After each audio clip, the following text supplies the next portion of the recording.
Hello and welcome to the 4th Annual Radio TV Film Pro Perspective Panel at the University of Wisconsin-Oshkosh.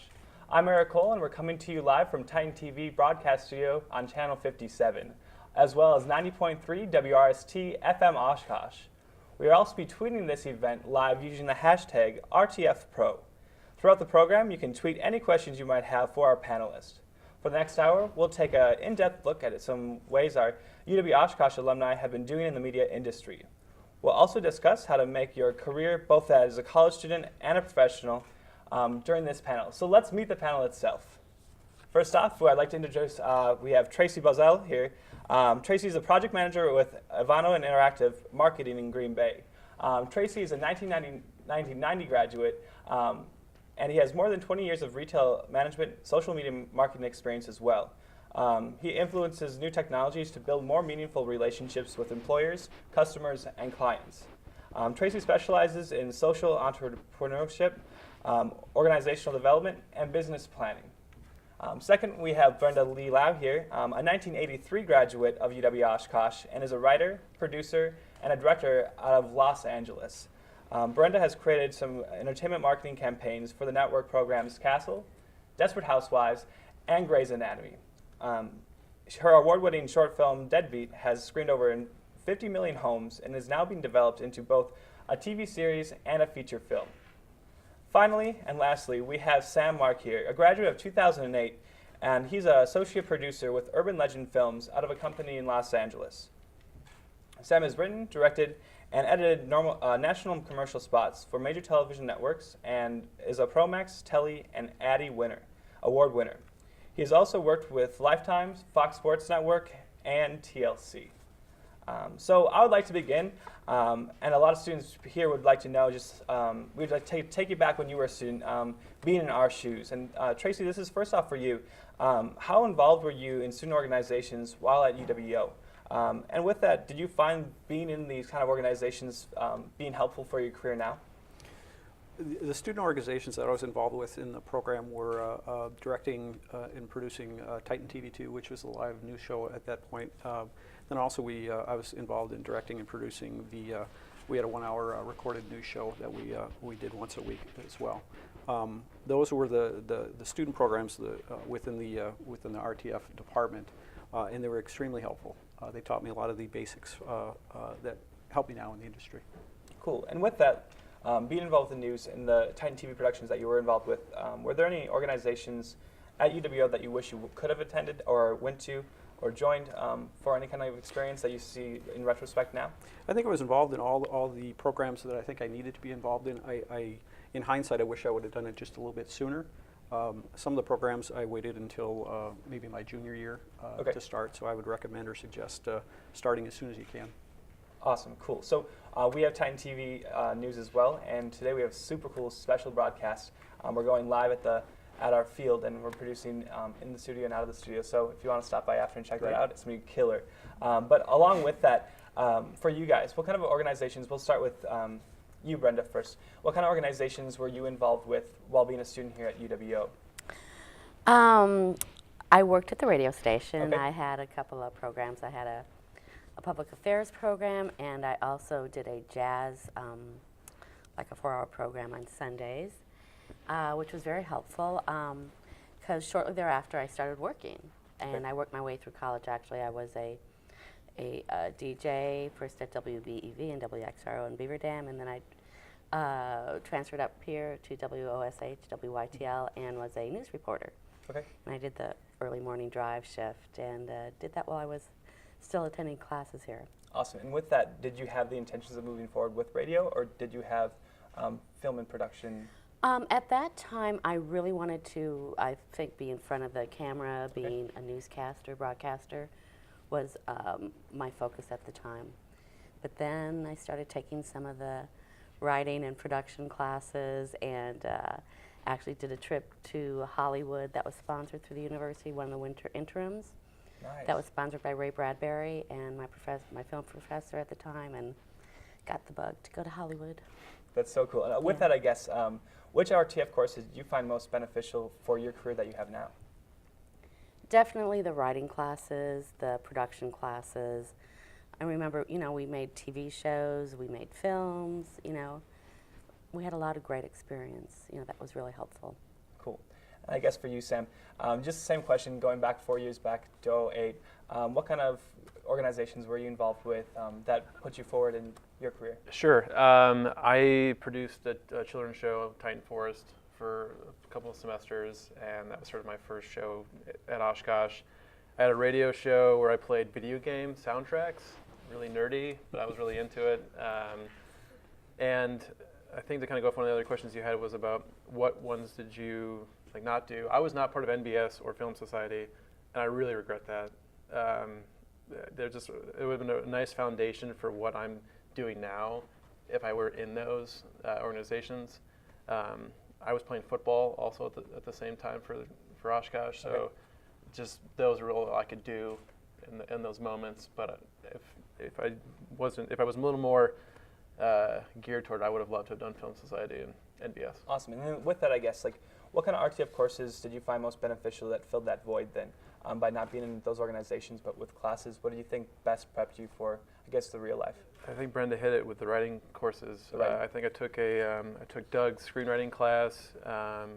There was I think a writing for television class, and I fell in love with that. The idea of writing a story in 30 seconds, or writing in these sort of short forms, and writing classes were my favorite to take. And I think I loved the experience of the production, because it's great to have that now out in LA to sort of know what is needed for a shoot. But before any of that can happen, it's got to be the writing first. Awesome, cool. So I guess very little writing. How much writing went into Titan Forest? Was there a lot? How did that logistics work with? Yeah, there was a lot. Yeah. I wrote all the scripts for it, and sometimes it would be very tiring to write all the scripts. And I think that if any students have shows right now and they're the only writer for it, kudos to you. I mean, that's a lot of work to do, especially for scripted stuff. But yeah, a lot of what I learned here was definitely put into that. Very awesome. Cool fact for you guys too. Coming as a freshman in 2009, they still had Titan Forest in production, which was pretty cool. It was so funny. Like, there's a puppet show here, but actually it did look like a lot of production went into it and like a lot of effort. So it's kind of cool to see it living out after you're gone too. They made it way better after I graduated. Okay, so. check. And I guess going back to you, Tracy, I guess we did miss that with the question. What kind of courses do you think best prepped you for what you're doing now? Yeah, I think the production courses, I was more behind the cameras, but in hindsight, I wish I would have focused a little bit more on the writing courses as well, because me being in social media, content creation is a huge part of what I do.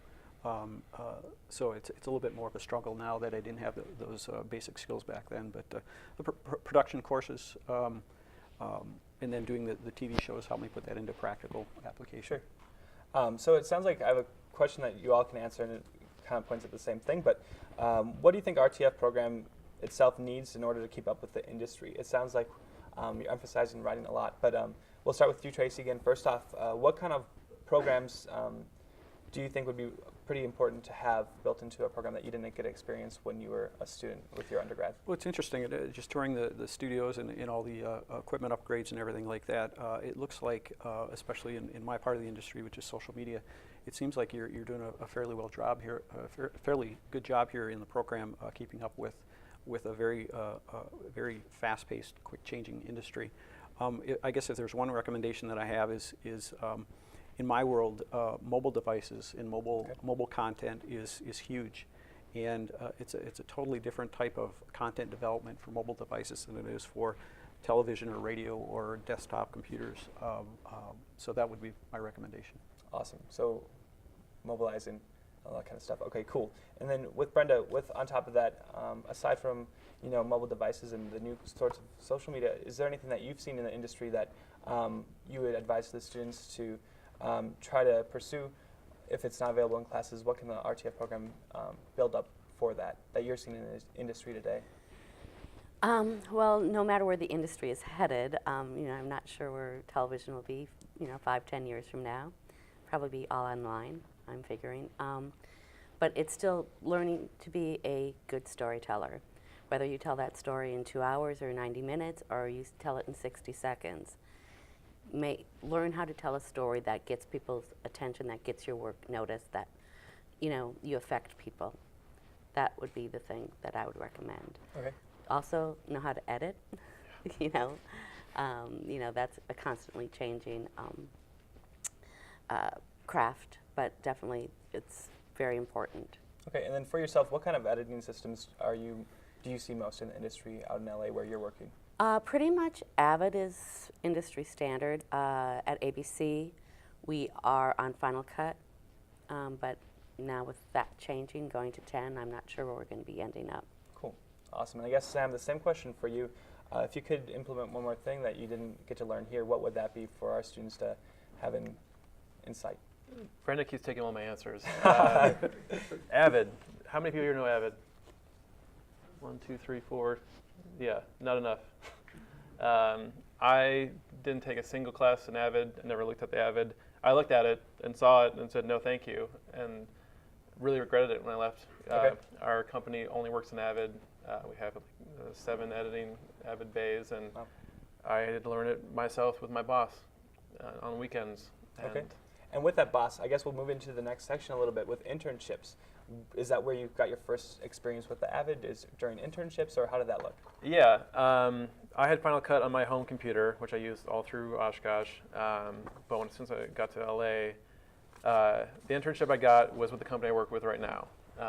And it was a very by chance email to Troy looking for internships when an alumni was looking for an intern. It was that easy for me, and it's not the case for all the times. But yeah, I had to learn Avid pretty quickly. I feel like the difference between Avid and Final Cut, at least before 10, Final Cut sort of knows what you want to do editing-wise, but Avid you have to tell exactly what you want to do. And somehow that's sort of a nice creative freedom to be able to tell exactly sort of like programming it. Cool. And so you said that the internship that you did find eventually led into a job, Yes. and things like that. And so you found that through Troy. I also work for career services, and I've learned that the majority of any internships, any jobs that we're finding, the number is huge. About 67% of jobs are found through networking itself. Mm-hmm. So that's your testimony for your own internship. But the people that you work with, how are they finding their internships? The people that come into your office, how are they finding that? Do you know? I may not be the best person to ask that. We have a really small company. It's literally 5 people in the company. Yeah. But Rio Hata, I don't know if you guys know him. He graduated a year ago or so. He interned with us last summer. And just like Steve Banke, who was also an alumni, was the guy. It was my contact, my network, another Oshkosh alum. And I wanted to sort of pay it forward with Oshkosh this past summer. And Rio got the job and did a great job. Awesome, cool. And so we're going to shoot back a few years to you, Brenda. When you were a student looking for internships, like you said, you were working at these radio stations, and also that's obviously a great way to intern and learn the traits. But moving forward into the career that you're in right now, how did that look? How did you find these internships, and what was your kind of path into that? I never really interned. Oh, okay. I only got jobs, and I was. Like when I was 16, I was like the Dodge County princess, So I mean, it can happen from anywhere, and did a lot of interviews and things like that. And that's when that first radio station offered me a position. They said, if you'd ever like to come and have a job in radio, come see us. And so, after studying here a couple of years, I did, and they hired me on the spot. So I'm saying, whatever you do, it can lead to your next, your career. So. Sure. And so what kind of traits of charisma do you think that we should emphasize the most when meeting these employers and stuff? Obviously, that's what's getting us the key. I mean, Disney owns us, right? We're this huge conglomerate and mega media company.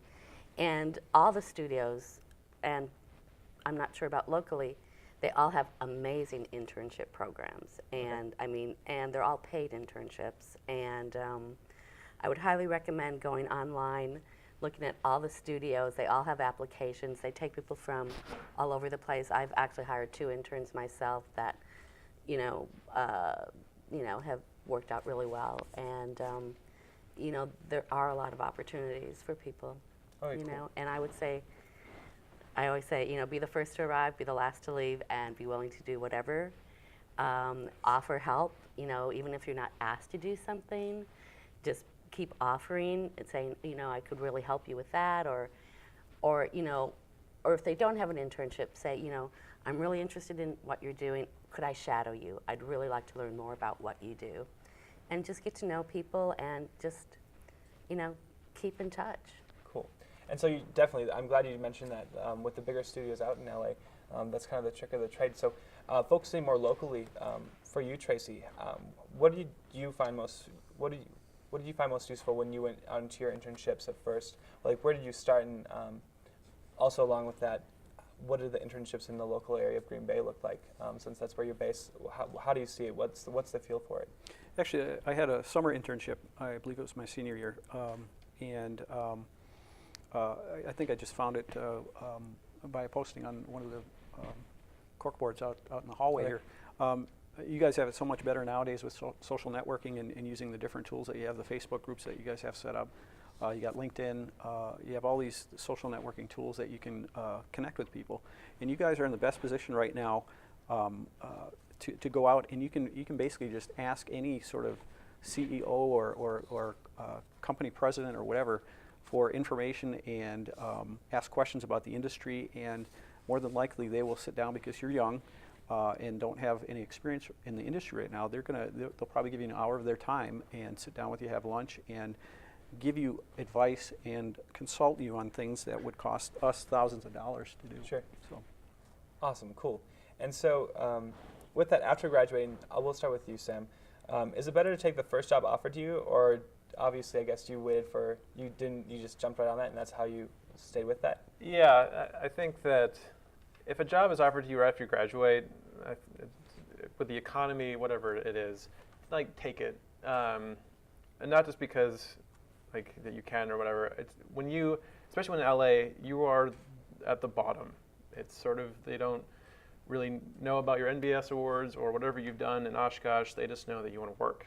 And I guess at that point, just like Brandon was saying, she keeps taking my answers, is, you know, come early, leave late, be respectful, work hard. You know, it's all sort of like, we all know that and say that, but it really makes a difference. I remember certain interns or people for good behavior and terrible behavior. I just think that's so important. Sure. And so with that, don't want to ask you the same question, Brenda, but obviously that it is important when you're going out into LA. And I want to know, how did you find your first job out there then? I know that you had the radio stations here in Wisconsin and all these kind of productions, but how did you land that first job out in LA? Well, what I did is, after graduation, I actually worked at TMJ in Milwaukee for like a year and a half on their floor crew, they called it at the time, and, you know, basically worked on commercials, their news, you know, did floor directing, some directing, teleprompting, you know, you name it. And our station carried two of the shows, two syndicated shows, Wheel of Fortune and Jeopardy. Okay. And when I decided, I'm moving to LA with my $800 and packed up my car and drove out there, the station manager made an introduction for me at a company called King World, okay, which syndicates Wheel of Fortune and Jeopardy and a number of other shows. And the year I started there, we actually was the year we launched Oprah Winfrey.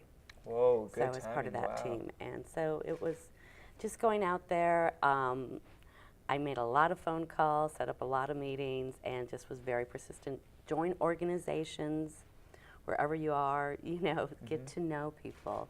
You have to talk to people. You have to work together. You have to network. That's the way you get your job. You have to let people know who you are, what you want, what you're capable of doing. Yeah. You know? Very interesting. So for you, Tracy, with you graduating, did you have any sites on LA or any big production areas around the States, or did you primarily want to stay in Wisconsin? Actually, yeah. When I graduated, the employment outlook for this industry wasn't very good, so that's why I veered away from the industry and then eventually came back. I did live out on the West Coast for a while. I worked in Sacramento, California, and I worked in Portland, Oregon for several years, but primarily moved back for family in Wisconsin here. And what's great about my part of the industry is we were discussing this before, is I can pretty much work from anywhere in the country or anywhere in the world as long as I have an internet connection. with social media, that's the great thing about it. So. Dude, okay, cool. So with landing that very first job, I'm curious, so if you stayed in this area, how did you land that first job then? Was it in the industry? Was it out of the industry? The first job that I got in the industry was actually as a result of volunteering for a nonprofit organization, actually a nonprofit in Appleton called Youth Futures. And obviously social media is huge with that demographic, the 18 to 24-year-old millennial generation. And that's how I got back into the industry and got back into media. All right, cool. And so I guess we'll stick on you for a little bit. Do you have any tips for standing out in the application process or the interview process? If, I want you guys to think too, just tips for that process. What do you think is the most important for us students that are looking for the jobs and lining up these interviews? Give us one important tip or two or three, whatever you want to throw out at us. I've actually had quite a lot of experience interviewing people. Okay. And I guess there's a couple of things that I recommend is, first of all, be prepared. Don't come into an interview thinking that you're just going to wing it and be okay. I think being yourself is really important. Don't try and be something that you're not, especially trying to inflate your resumes and things of that nature. But I think the most important part is to be passionate. I can teach the skills that you need for whatever position I'm hiring for, but it's very difficult to teach passion. So that's basically what I look for is the person, not necessarily the skill. Very cool. So a lot of that does go into it, person over skill. You know, you always can train. There's always room for opportunity for growth. And I guess for you guys, what are some tips going off of that? A little bit different from Tracy's answer, but what do you look for aside from that? Or is that the main thing that you look for when you look into an intern? I think, well, especially, you know, with the internet now, know who you're talking to, know what their business is, know, you know, what their past is, what they're looking to do. People come in and they're like, I've had an editor tell me, oh, I don't watch TV, but they want to be an editor. I'm like, okay, TV's not cool enough, but, you know, I'm too cool for TV, and you think I'm going to hire you, you know. So, I mean, silly mistakes like that, you know. It's just like, sell them on who you are, what you want to do, and what you can offer them. And like I said, really know who you're talking to and your audience, and let them know how much you want to be a part of it. Cool. And what about you, Sam? We had someone come in with a resume, and they had grammar problems and misspellings, and they told my boss about it as they handed the resume to him. Sorry, this is going to have some misspellings in it. And that was unheard of for me. And I think it just, if your resume doesn't have a lot of fluff, you know, you kind of know what that kind of is. If you're sort of get to the point, one thing that I've used in resumes past for creative jobs, which I will proudly say I stole from another Oshkosh alum. For like creative applications, I will say that I'm People's Times Person of the Year of 2006. Actually, that was everyone in America was Times Person of the Year in 2006. It's a little cheesy and didn't really get the reception I was hoping for. But some creative people will say that's interesting. So it's sort of knowing who you're working for. If it's a technical job, have experience in that. One thing that stuck out for Rio when he applied was that he traveled and went to Japan and did a shoot. And that I still remember today. Like that's interesting. He has this sort of world aspect to it. That doesn't mean you'll have to go to London or Europe and shoot something and then put it on your resume, but it's definitely something that I've remembered. So I think that if you have some real world experience, we love that. And if you have any, reels are good for certain jobs, especially if you're an editor or a cinematographer. But outside of that, our company doesn't really look at reels that much. So I think if you're in the editing world or the cinematography world, get a good editor for those. And those should only be at the most 2 minutes. Like if we don't like it in the first 30 seconds, we're going to pass it. Cool. And when I was listening to you, talked about just like knowing who you're talking to when you're going into it. That's what we're taught a lot as RTF students is like networking is key. And it's the importance of, it can be difficult, but we need to learn how to network. And I guess the question for you guys, we'll start off first with you, Brenda, is what is your approach to developing connections in the industry? I know we slightly touched on that before, but what is one key aspect that you truly believe in that is the best for networking? Join the organizations. I mean, most of all the professional organizations have a student arm. You know, Promax is a professional organization that I belong to, and they have a student division, and it's very inexpensive, and they also do a lot of training. I'm also a member of, you know, the Academy of Television Arts, and they have a lot of student programs, and like I said, all the studios do. I am always in classes. I am taking workshops all the time. I'm developing my craft continually. I do not stop. When I first moved out there, I took more writing classes at UCLA. I was in a writer's program, an extension program. I still take directing workshops. I do not stop. You can't. You have to stay relevant. And the industry changes so fast, you just have to be that way. Yeah, and it does change so fast. I was talking to Trace beforehand, especially with the social media and how your job has switched and changed to that focus a little bit.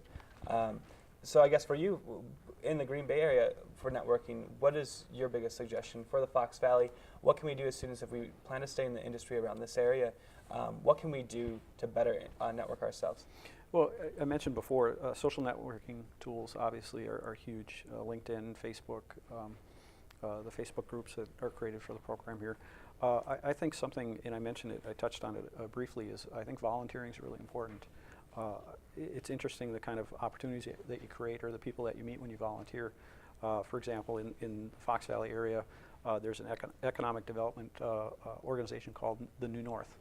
They have a number of committees that you can get involved with. You can volunteer, and you get to meet these C-level people that are very important, owners, presidents, CEOs of companies, and you get to work with them elbow to elbow, and you get to develop a relationship with them, and that can lead to opportunities in the future down the road. Okay, awesome. And again, that was the New North, you said? New North. Okay, cool. Then for you, Sam, being kind of a fresh graduate, I guess it was 4 years ago, but with that, in this 4 years past, have you had any significant networking experiences that has changed your perspective and way you want to go with your career or anything like that? Yeah, I mean, you definitely meet people out in LA. But I think that the one network that is so solid out there right now is Oshkosh people. We love to help each other out. I was helped out by Steve Banke. We're really good friends now. And then everyone who I graduated with who has moved out there or works out there now, we keep in contact with each other all the time. And if we're looking for jobs or if I have jobs for our company, I will always go to Oshkosh people first before I go to any Craigslist or whatever. So I think that with that network, you guys have it really nice. You have this really solid base in Oshkosh or in LA of Oshkosh people. I know that Wipeout, the exec there, is an Oshkosh alum, and a lot of people have gone through there and done internships through Wipeout, and I was one of them. I feel like 90% of them really want to help other Oshkosh people out. You know, it's just about keeping up in contact with them and everything like that. There's the Facebook group too, like an RTF Facebook thing. If you're not on it, be on it. It's back to social media again. I think that you have a Twitter thing too. You know, it's amazing how well connected I am to you guys now through that stuff, where before I wouldn't have had any idea. You know, and I think they're posting jobs on that RTF Facebook thing like all the time. Okay. I know I've put a couple of things up there too. So. Very nice. And I guess to plug that a little bit with the social media, for those that are tuning in right now, you are watching the Pro Perspective industry panel here on Titan TV, channel 57, although for people that are tuning in on 90.3 WRST FM Oshkosh, if you guys have any kind of questions, anything like that, especially the students in the audience, feel free to tweet us and hashtag RTFPro for the questions, that Q&A session that we're going to be having later on during this panel. Just to go back to networking a little bit more, was there any approach that you found to be more successful than others when networking? And were there any attempts that fell totally flat, like just totally a bounce, a break? We'll start with you, Tracy. Well, I touched on the volunteering. I think that for me personally, that's been the most successful. It's amazing how different volunteering opportunities have led to possible employment opportunities. I guess that's all I can recommend in Sure. addition to what I said. And so have you ever got your feet wet in anything else where it was just a total break, where the networking was a total flop? Or You know, nothing that I can think of, but even when you fail, you can certainly learn things. Sure. But nothing jumps to mind. Okay, cool. And then what about for you two, both out in LA? Sam, we first can start with you. Has there been any places where you've been going through the networking aside from the Oshkosh route that has been really successful aside from that? And also the same question where it's been, where you just fell flat from networking to a dead end? Yeah, I think that Brenda touched on it earlier, that every single network out in LA or any network at all that's either in Atlanta or Bristol with ESPN, like they'll have internships, they'll have opportunities for you to check out and to look at, and you can try to make, applications or try to get into those things. If you don't stop, like just continue to do it. It's so important to not give up with stuff like that, because there are thousands of people who want to do this, whatever job you want to do. And you have to be persistent, and you have to keep doing it, because like we touched on it, if you're passionate about it, you will continue to do it. If you're not, then it's just not the job for you. And I think that with networking, when it falls flat, I'm sure it's happened. I don't have like a good example of it, but I can tell you that I did a shoot where I brought a makeup artist to the airport, and I made her late for her flight, and she missed it. But did I stop? No. It was an awful experience, but I learned from it. Get them there, and know the city that you work in too. That was what killed me. Was I didn't really know the distance between the airport and where we were shooting, and and LA is a huge place. Yeah, and It's this was in monstrous. Denver, so in it's Denver, like even LA or whatever city you're going to work in, know it, because if you don't, you sort of lose that skill. That you can't really be trusted and not reliable. And which is super important. Yes. To have that. Yes. Absolutely cool. And I guess like bouncing back that to LA and just like the big break almost. Everybody's focused on these major cities where like, okay, I'm going to go out there for that big break. I'm going to get that big break. And many students have the perception that if they are in the right place at the right time, they will stumble across their big break. And for you, Brenda, is a big break a myth, or do you feel like there was a moment like that in your career where it did happen? You make it happen. It's all up to you. And like you said, is there a networking opportunity or something that fell flat? Probably. You probably just didn't get the response you wanted, but you can't let it deter you from what you want. You set your goal, you set your dream. If that's really what you want, you don't stop.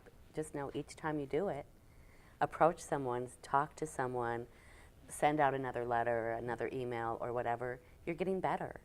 You're making improvements. You polish, and that's what it's all about. You just can't stop if it's what you want to do. Yeah, and it sounds like a lot of your words are just persistence. You got to be persistent about it and keep banging on it, I guess, until you get there. So with that, like, have you ever came across a point in your career where you felt like, this is my big break, this is awesome, like I set my goal and I reached it and here we are and I'm taking off on this big break? Let's see, I'm just trying to think. I think probably when I got my first staff writing producing job at a network. Cool. It felt good. It felt like I had done something, definitely. All right, and what about you, Tracy? Any time where you got that big break, or do you think it's a myth? I'm sure it happens. I don't think it's a myth. But what Brenda was talking about, I think you create your own opportunities, through preparation. I think it's hard work. Okay, cool.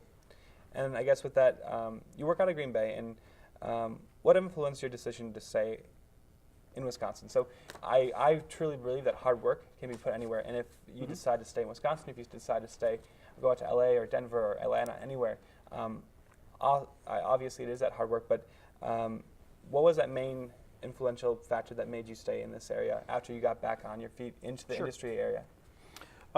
Primarily family reasons to stay in this area, but my part of the industry, which is really nice, we were talking about before, is that geographically, I can really work from anywhere in the world as long as I have a decent internet connection and a mobile device. It allows a lot of flexibility, at least in my industry. It sounds like the dream job. That's awesome. That's super cool. I could be on a beach somewhere and tweeting or posting something on YouTube. And with the mobile devices nowadays, I just read a statistic yesterday, actually, a new study. By the year 2015, there's going to be 1 billion smartphones in the world, and there's going to be 350 mobile devices, 350 million mobile devices, and that's where we're headed. And all those devices just make my job so much easier. I bet. Wow. And I guess there's a follow-up question to your current job on this card of mine, but you pretty much answered it, and it's talking about the advantages and disadvantages of staying in the Midwest with your particular job, and it sounds like you have it made, dude. Yeah. Yeah. Yes, I could definitely be on a beach somewhere, drinking an adult beverage and working at the same time. But I do have to say, because I did work on the West Coast, and just in my limited experience, it seems like the work ethic in the Midwest seems to be a little bit higher than at least the West Coast, and I'm not sure if you've experienced that because you're both from this area as well. But I think that's an advantage. We have an intern right now at our marketing firm that she went to San Diego State, and she's now back here. We just hired her, and her work ethic is just incredible. She was raised in the Midwest, and I did notice that difference in my travels. Cool. So. And so, talking about the Midwest, what would you say the biggest disadvantage you've experienced working in this area in the industry? Well, I think in their areas of the industry, there's more opportunities probably in television and film on the coast, whether it's East Coast or West Coast. But that's really the only disadvantage that I see about the Midwest. I know there's a number of success stories of films here in the Midwest, but it's much more prevalent, obviously, on the West Coast. Cool. And heading over to the West Coast with you guys, you know, you held that goal. You had that goal held by all these RTF students that want to make it big on that West Coast. They want to move out to that West Coast, and they all have different reasons to get out there. And we want to know what made you guys choose and why you guys went to the West Coast. And I guess, Brenda, we'll go with you first, and we'll head on to you, Sam, afterwards. It's because, you know, that is where the industry is, at least part of the industry I wanted to be involved in. I mean, it is obviously more global now. You can be anywhere, make films anywhere, make TV shows, make content anywhere. But the level of professionals that you can draw from, especially on the acting level, people that you can put in front of the camera that will be recognizable and bring something to your productions, you know, is out there. And that's why I chose to go out there. All right, cool. Yeah. And Sam, for you as a new graduate, all right, is it okay for me to say new graduate? It seems pretty fresh, new. Yes. You can call it whatever you want. Like being from 2008, like what was that factor that led you out to the West Coast? Was it the internship that you had lined up with Troy, or was there other things beyond that you were heading towards a different goal? Yeah, it was definitely an internship I got. I actually had to come back to finish one more semester before I graduated. And it was that semester where I got the internship through Wipeout, which I had tried for the year before and didn't get it, to guys who are now working out in LA also. So yeah, it was that internship. It was an internship with Wipeout. And I think that being a kid from Minnesota, thinking I was going to be doing local news, which I hate, but if you love it, more power to you. I didn't want to do that, and I sort of thought that LA was this pipe dream that I would never have. And I think we talk about this Midwest work ethic. It's unlike any other that I've experienced in LA. I think people who are raised in LA who want to work in this industry, there's a bit of an entitlement there, and they're a little bit. I don't see the same drive as us, because like we feel like the West Coast is this sort of like promised land, and when you want that to be your job, and Brenda's saying that's where the work is, and you make it kind of what it is. Sure. So I definitely think that those internships helped. Yeah. So I want to pose a really good question for these students that are here on a day-to-day basis. We have this regular schedule of we go to class, we go to Titan TV, we go to WRST, we do all these different programs, and we have our week-to-week daily basis where we can follow that pattern. And I know it can't be the same out where you guys are. And so I just want to know a little insight of each of you, how your typical workday does look like, a work week, work day in this profession that you guys are pursuing right now, and how is it different from our day-to-day patterns that we have here as students? We'll go with you first. Okay.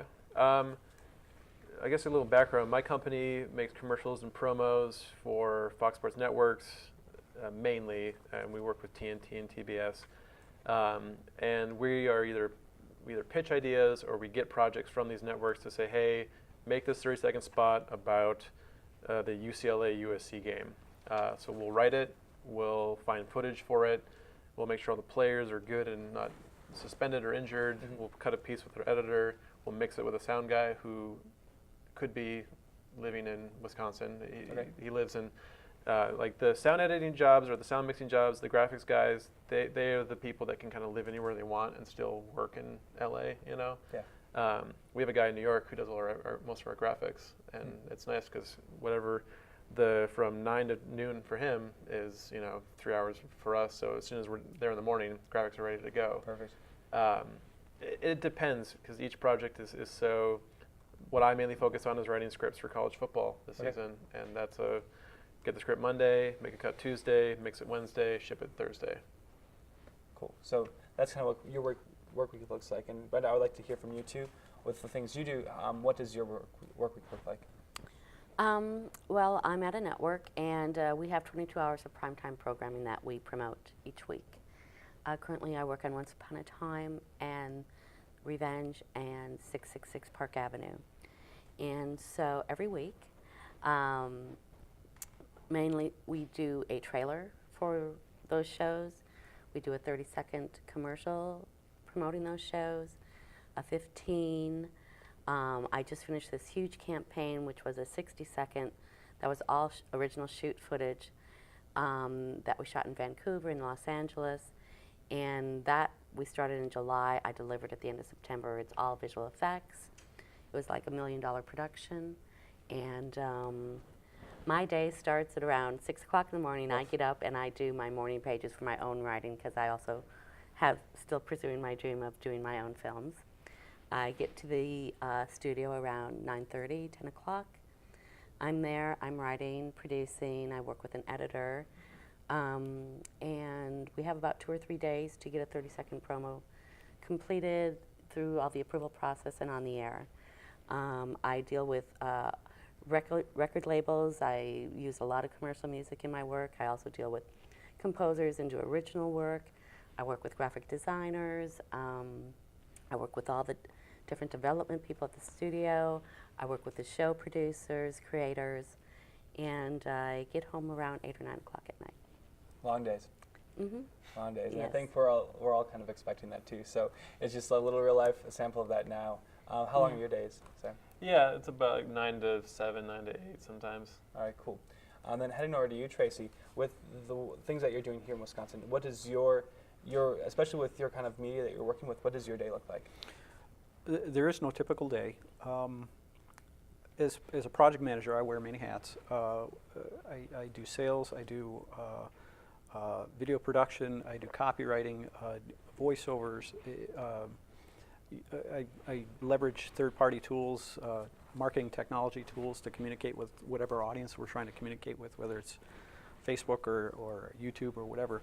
So there's really no typical day. And I guess just to give an example, one of my main clients is Aaron's Corporation, which is just west of Appleton. A couple of weeks ago, they called us at like 10 o'clock in the morning, saying that, hey, we're producing our 3 millionth snowblower.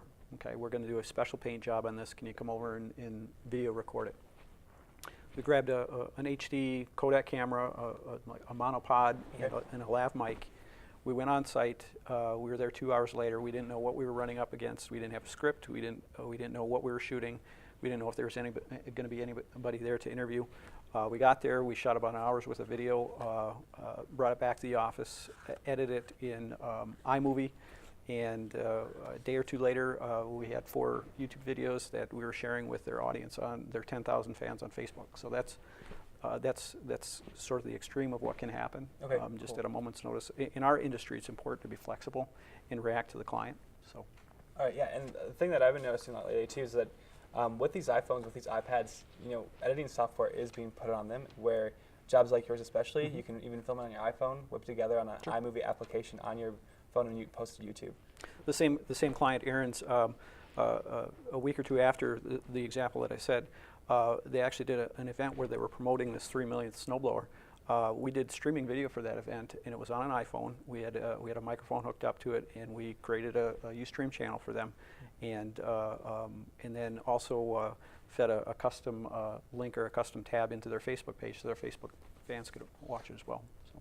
Very cool. All on a mobile device on iPhone. All right, yeah. And so, and now I would like to take some time to questions from the audience, the students that are heading out here listening to our panelists. I want you guys to please step up to the microphone if you have a question, and we can take as many as we can with the time allowed. In the meantime, I think we have Justine up here for the first question. You can go at it, I guess. So. Hi, my name is Justine Braun. I'm a sophomore, and I was just wondering, is there something that you didn't learn at Oshkosh, be it in your classes or your extra activities, that you really wish you knew going into your first job or internship? Yeah, drop your ego. Honestly, like I think I came in sort of like, oh yeah, I got this job, I'm in LA, and it's like, just drop it, because no one wants that, and Right. it doesn't help you in any skill, whatever you're doing. That, and also, I think I was very shy and didn't, was afraid I didn't know enough, and I think that's okay. And as you grow and develop, people actually think it's charming. They like to show you, so you shouldn't be worried about not knowing everything, because it's almost impossible. So I would say just be fearless. I think for mobile devices didn't exist back when I was in college, so in hindsight, it would have been great if there was specific classes or courses, and I touched on this a little bit, that would teach you or give you experience on how to create content for mobile devices. I shared the statistics with how prevalent mobile devices are going to be in the next 2 years. Most experts agree that either right now or very shortly in the future, we're going to reach sort of the tipping point where most internet traffic is going to be from mobile devices versus desktop devices. So that more and more that's going to be important, and I would again encourage that would be something that the program focuses on. Well, thank you. Wonderful. Yep, thank you very much. you. Thank you. With that, also, I want to remind everybody that is watching, we are broadcasting live to Titan TV, channel 57. So if you guys are tuning in right now, you can feel free to send any questions to our Twitter for the panelists here. All you have to do is hashtag RTFPro, and you can hashtag any kind of questions that you have for the panelists we have here, and we'll have the questions put up to us, and we can answer you via broadcast. So I think we have Matt up here with one of our first questions from our Twitter feed. On our Twitter feed, we had a question from one of the audience members, and it was there ever a time where you doubted your talent? Whoever wants to take it first, go for it. All the time. All the time. Yeah. But that's where the perseverance, pays off, and the practicing your skill every single day. Yeah, when the makeup artist, Mr. Flight, I'm like, well, that's my trip to LA, and I think that you have to believe in yourself. That sounds so like storybook, after school special, but it's very, very helpful if you just really get centered with that and present with that you just believe that your ability, like you learn the things here, like the people will get you your job, but it's what will allow you to stay there, and if you can stay confident in that, like you'll be fine. And just don't take it so seriously. You're going to make mistakes. We all do. Right. Don't let it be, completely devastate you and immobilize you so you can't go on. Especially for me, getting away from the industry and then coming back in, it was a challenge at times. But the foundation I think that I received at Oshkosh here was important, because it was apparent to me when I got back into the industry that the skills and the tools that I learned here at Oshkosh made that transition quite a bit quicker and quite a bit easier. Cool. And building off that, I have a personal question myself then. Do you think what we learned here at Oshkosh and all these things obviously is a solid foundation? And with that, has anybody ever come to you asking, where did you learn this? Where did you go to school? Is there a point where you can say, yeah, at Oshkosh, they prepped me perfectly for this particular part of my career? Has you ever come across that where people have asked, where did you learn that trick of the trade or anything like that? I don't know. I think, I wasn't like, I took cinema tech, Okay. and this is how I know it. But I do talk up to Oshkosh people a lot. If I ever do a shoot, I'm like, oh, I hired some Oshkosh people to PA or to associate director or whatever it is, and that sort of had some clout with our company at Cool. least. And I think also the fact that, here you get to be doing productions when you're a freshman if you want to be. And I think that there's a lot to be said to that. A lot of programs, you have to do all these applications to even, get anything, to use any of the facilities and things like that. So I think it's a really strong selling point. I think to just add on that too, like I've worked on a USC film before, and most of those students don't touch a camera until like their junior year. So you guys don't need to pay $200,000 to do this. Like you're here, and I'm so happy you're here because this is the best place to do this in the Midwest. I believe that, and everyone who's coming out from Oshkosh to LA is starting to sense this Oshkosh presence. I mean, we're taking over LA, people. We need more of you. Very cool. And then, so Tracy, for yourself out here in Green Bay area, Fox Valley, have you felt any of the Oshkosh presence amongst your industry here in Wisconsin?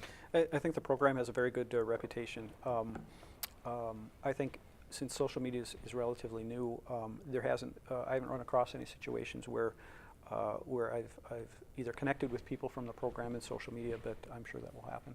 Yeah, definitely with the building so fast. I know with our new curriculum, there are a bunch of classes implemented for that reason as well. But yeah, we're going to continue taking questions from people in the audience. So first up, we have Brandon right here. So. Well, thank you, Eric. My question is for Sam specifically. You mentioned earlier you played football here when you were here. I don't know how closely you've had a chance to follow their success this season, if at all. Team's 5-0. Have you followed that at all? Yeah, I check in here and there. I know that there was that one. I think last year they beat La Crosse, or was it this year? This year they beat La Crosse, and 2 years ago. Yeah, and I was not really since 1972 before that. Yes, very happy about that. They beat us 4 years in a row, and I was not happy about that. So hearing them do that, yeah, very Any exciting. plans to come to the game tomorrow? I'm thinking about it. Okay. I hear it's going to rain. So. It is 100% chance. 100%. That's what weather.com says. I saw that. I did bring a raincoat, so That's real football. maybe. Yeah, exactly. Maybe we'll see. You played. You said you graduated in 2008. So did you play under Coach Cerrone? I did. That would have been that era. And for a little bit? and Phil, I can't remember his last Right. name now. Nor can I. That's Yeah, before my era. it's all right. Love Cerrone. That's a great guy.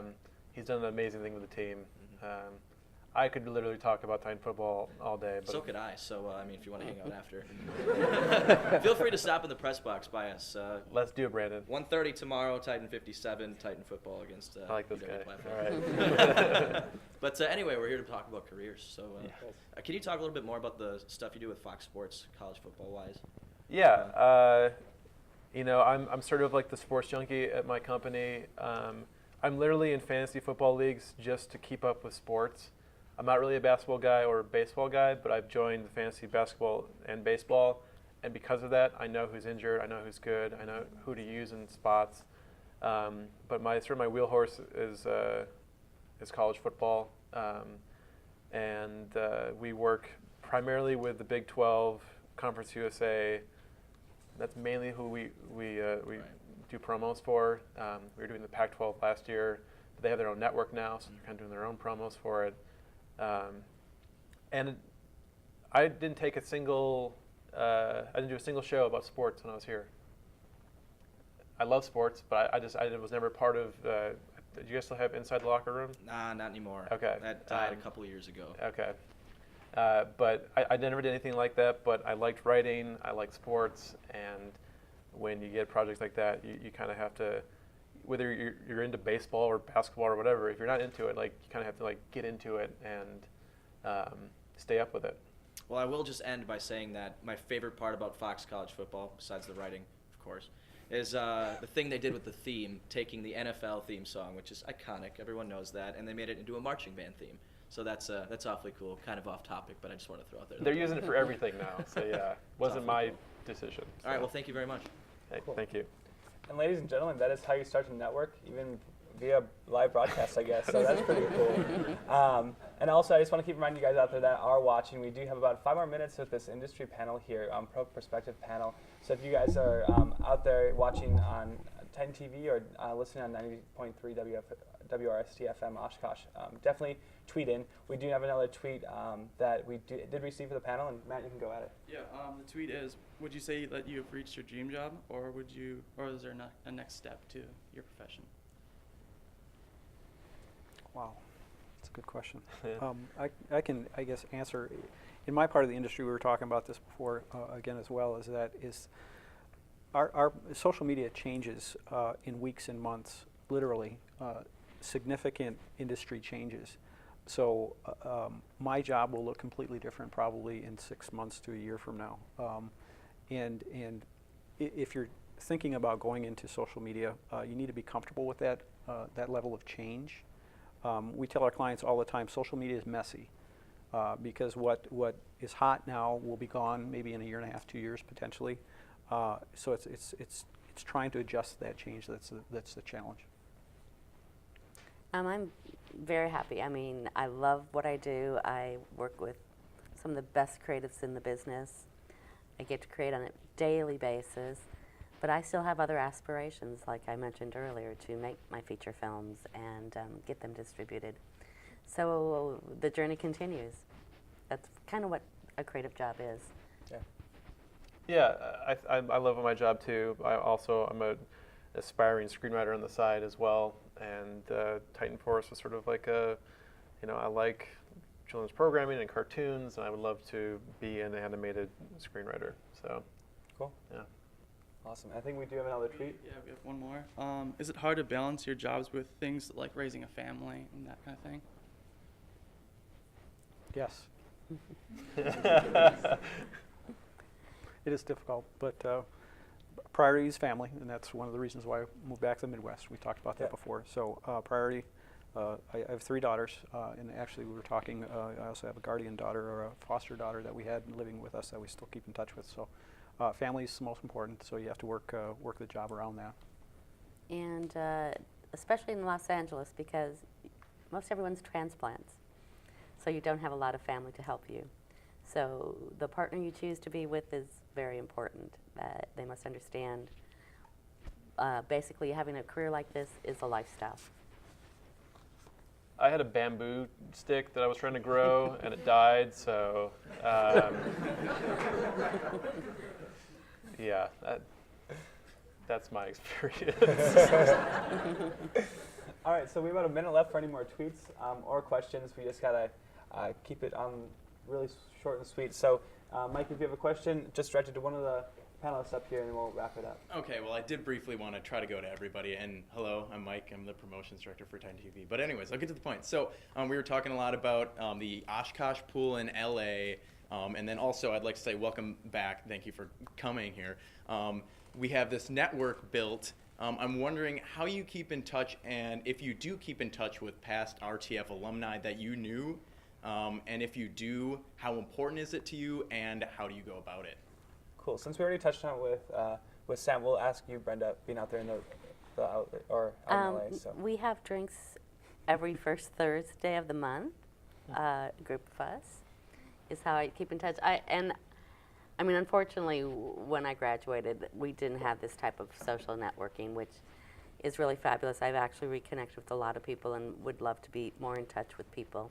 Cool. The alum and things like that, because it is really important because we all need each other. Productions don't get done alone, and to have support and have the same background is really helpful. Awesome, and I want to thank you guys for coming out here tonight. We are running pretty short on time, and we're about to wrap up. So that's what we have to talk about, and we would just like to thank you, Tracy Buzzell and Brenda Lee Lau and Sam Mark, for giving us your insight on the most education and how we can take our education most successfully enter into the media industry. We also like to do a big thanks to the students who made this production possible, and also the audience out there. Thank you for tuning in to Titan 57 and 90.3 WRST FM Oshkosh. This has been our 4th annual Radio TV Film Pro Perspective panel, brought to you live from the broadcast studio at Titan TV. I'm Erik Cole, and we hope to see you guys next year.